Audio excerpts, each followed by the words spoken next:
you sit down at the end of your day, you may pour yourself a drink and take out a cigar. But as you clip and light your cigar, pay close attention to the smoke. As you watch the smoke rise above you, you enter into a unique story and practice that began centuries before. The history of tobacco is fundamentally an American story. The practice and enjoyment of smoking cigars is foundationally embedded with the early Mesoamerican people of South and Central America. The English word for cigar or sicar is the word the ancient Mayans used for smoking.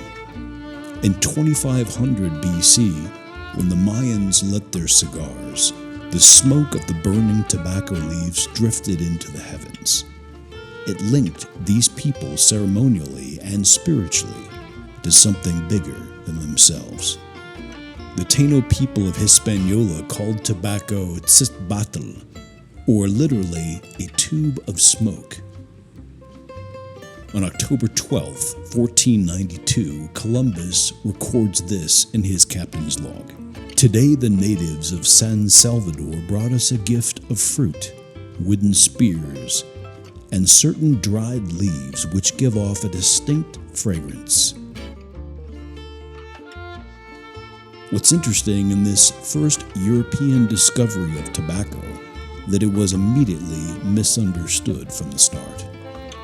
Because Columbus could not eat the leaves, he proceeded to throw them overboard into the water. Thankfully, a member of the crew of the Santa Maria named Rodrigo de Jerez oversaw the true genius inherent in the dried leaves. Rodrigo observed the Taino natives light one end and drink the smoke out of the other. Rodrigo became the first ever European cigar smoker. So when we say Columbus sailed the ocean blue, he sailed not just a small armada of ships, but a needle. He literally stitched continents together in commerce, conquest, colonialization, and communication. And the world has never been the same. The globe was now tied to the produce and the uniquely American practice and enjoyment of cigars. When Rodrigo returned to Alamonte, Spain, it is said that he took out a cigar, lit it, and smoked it publicly. This bold action was followed by an accusation of the Spanish Inquisitional Tribunal. The accusation was satanic possession.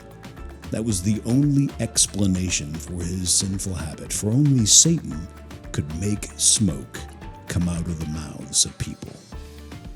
Rodriguez was sentenced to 7 years in a Spanish prison. But upon his release, cigar smoking had taken hold over the entire continent of Western Europe. By the 17th century, tobacco was being mass-marketed. Factories sprang up in France, Germany, and Great Britain. The 19th century gave rise to popular brands like Punch, Partagas, El Rey de Mundo, Sancho Panza, and Joyo de Monterrey, as well as some 400 other factories in Cuba. Cigar smoking took off after the late 1800s in North America, with cigar smoking being attributed to the status of now President and Civil War hero General Ulysses S. Grant. Tampa in those days was the epicenter of the North American cigar industry, producing 500 million cigars and 80,000 makers in the U.S. alone. They were being shipped in crates of 1,000 cigars.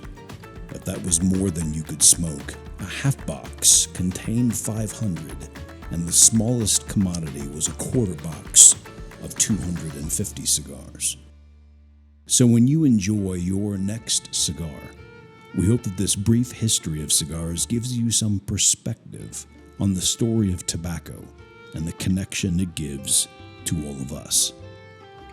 Like the Mayans of old, who were the first to burn the fragrant leaves of Columbus.